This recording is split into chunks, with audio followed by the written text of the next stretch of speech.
This is Class Chats, brief video interviews featuring 10 questions that focus on the experience and work of students affiliated with the Center for Latin American Studies at the University of Chicago. I'm your host, Natalie Arsenault. Hi, my name is Keegan Boyar. I'm a PhD candidate in the History Department at the University of Chicago, and my research examines policing, criminal law, and citizenship in Mexico City from the 19th century to the mid-20th century.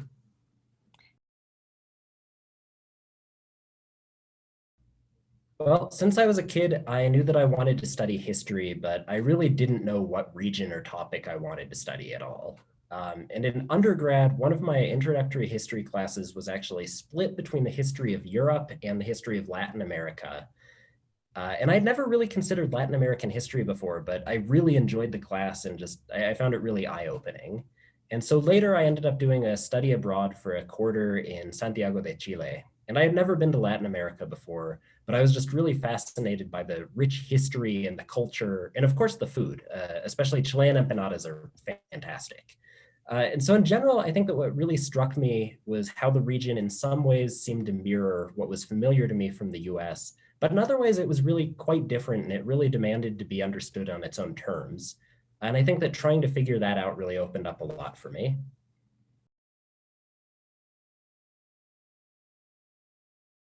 It's hard to choose, but I really think that my favorite class to teach, or rather to TA for, is the Latin American Civilizations course, which is an introduction to Latin American history in 3 parts. And I especially like TAing the third course in the sequence because it covers from the late 1800s to the present, which roughly coincides with my research.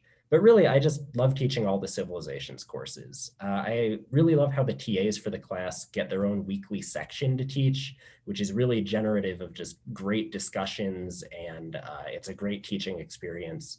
And above all, I just really love getting the chance to introduce people to Latin America and to its history. And I really hope that I can show students a little bit of what it is that I love about the region and maybe convince some of them that it's worth studying.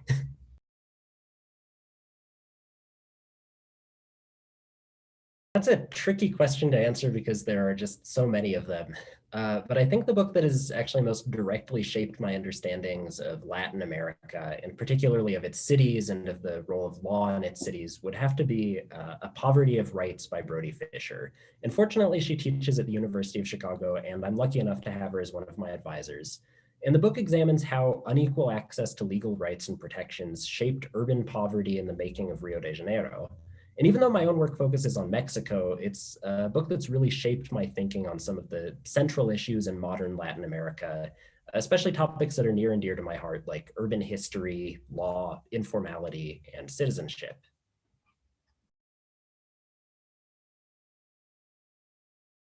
CLAS has played a huge role in my research and in my learning.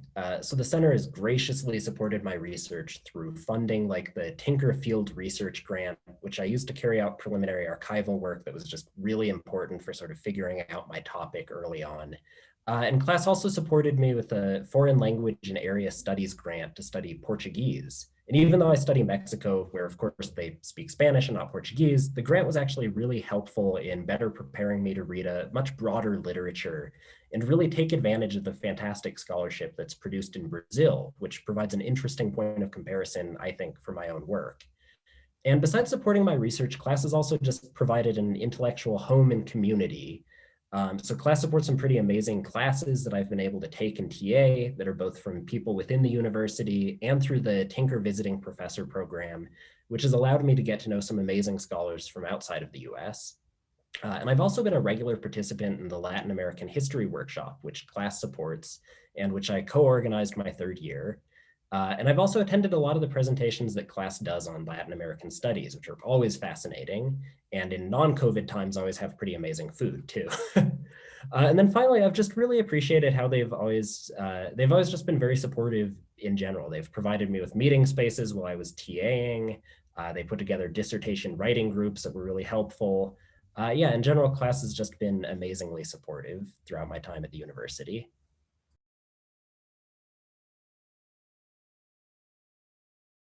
Well, when I first went to Mexico on a research trip, I really had very little idea of what it was that I wanted to study.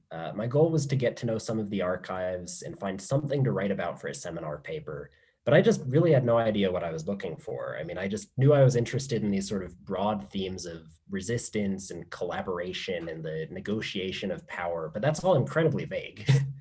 And so after looking around and actually feeling pretty overwhelmed by the sheer scope of the materials available in the archival collections, I by chance just started looking at court records from Mexico City from around 1900.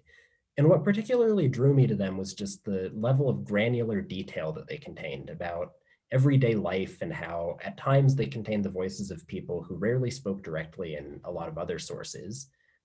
And I was especially intrigued by cases where people were accused of fighting or insulting the police, and how these cases really shed light on all sorts of ways that city residents tried to shape policing, whether that was by directly resisting arrest, or it was by intervening themselves, or even collectively against what they saw as abusive behavior by the police.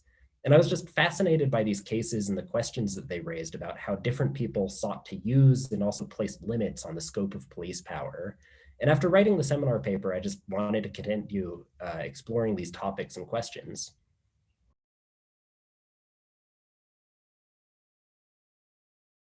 My dissertation is tentatively titled Ordering the Unruly City, Policing, Criminal Law, and Citizenship in Mexico City, 1870 to 1950. And in it, I look at the causes and consequences of the changes in policing in that era, and I trace how policing was subject to negotiation by different actors in ways that normalized informal and extra-legal ways of applying law and public authority. So during the time period that I study, the ways that public order was understood and enforced really changed dramatically as officials embarked on major projects to modernize the city by expanding the reach of the police and of laws and of regulations. And these efforts had at best a mixed reception. So the police in particular were notorious for violence, for corruption, for abuses, and this really well-deserved reputation survived frequent professionalization and anti-corruption campaigns. And meanwhile, city residents regularly disputed police authority, while at the same time, many also complained of lack of police protection. And so rather than see this as just a simple case of state failure, my project really tries to ask why it is that this systematized extra legality around policing survived, and how it shaped urban life and citizenship, and how different people reacted to it and tried to shape it. So my dissertation explores how policing in Mexico City came to be characterized by entrenched extra-legal violence, corruption, and the violation of basic citizenship rights, by tracing how these came to actually be central to the construction and the maintenance of informal means of ordering the city. So I show how policing was negotiated by different actors, including everyone from city officials to the capital's very diverse residents, to the police themselves, in ways that really generated their own norms and their own forms of order that were driven by extra-legal power, by patron-client relationships, and by the selective application of formal law. And this informal negotiated order, at times it actually mitigated the ways that legal order sought to exclude or to criminalize many city residents' lives and livelihoods. But at the same time, it relied in large part on discretionary violence, and in doing so, it ultimately reinforced the weakness of citizenship rights. And this includes looking at everything from the development of networks of extortion and police protection around street vendors, to tracing how residents sought to use the police not to fully prosecute their neighbors to the full extent of the law during conflicts, but instead to enforce informal forms of dispute resolution. And throughout all of this, police violence and its threat was ever present. So ultimately, the negotiation of police power simultaneously allowed many residents the chance to defend their livelihoods and their sociabilities, while also reinforcing their unequal and contingent integration into the modern city and their limited access to citizenship rights.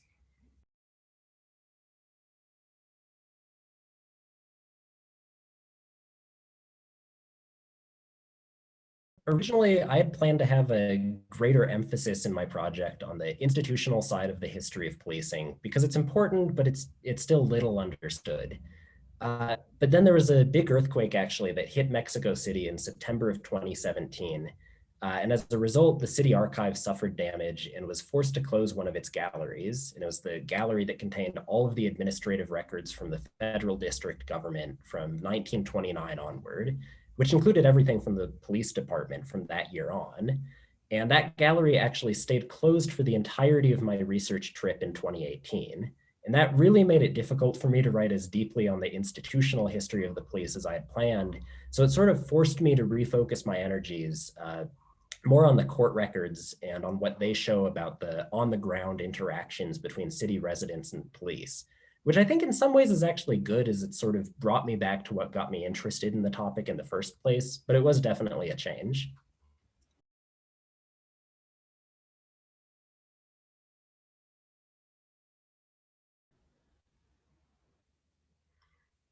Well, to pick one way, I think that the recent wave of protests against police violence, especially in the US, but in a lot of other places as well, albeit on a smaller scale, including in Mexico, where there have been protests against sexual violence by the police, against police militarization and the replacement of the police by the military, and against abuses in responding to the COVID crisis, to name just a few.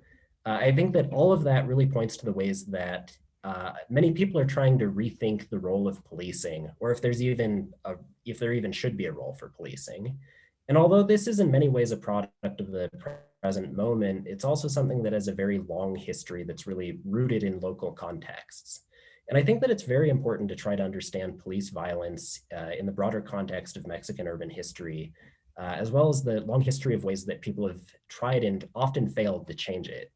To really try and get a sense of why it is that it's such a deep-rooted problem, and to hopefully point toward better ways of responding to it.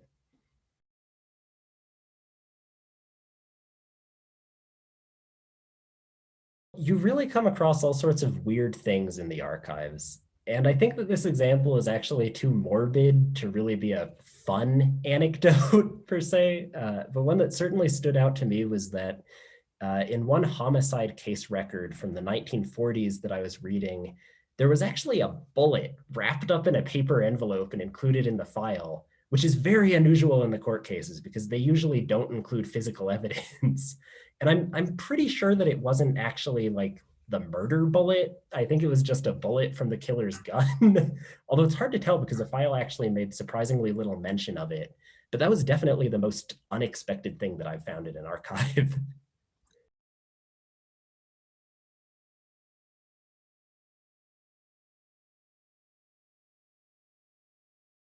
It's really hard to choose, but I think that even when it's not for research, I just really love being in Mexico City. I mean, the city is just so vibrant and huge that I think it's really impossible to be bored here. There are so many amazing museums, although of course they're all closed right now. But even beyond that, there's so many like wonderful places to walk. There's just incredible architecture to see, beautiful parks. And of course, the food is just absolutely incredible. So I really never get tired of being in Mexico City. I really do love it here. And it'll be very hard for me to leave whenever exactly that ends up being. The University of Chicago has a long-standing commitment to and tolerance of multiple forms of free expression. Opinions expressed by guests on class chats do not reflect the official position of the university or any of its constituent departments or organizations. Thanks for watching.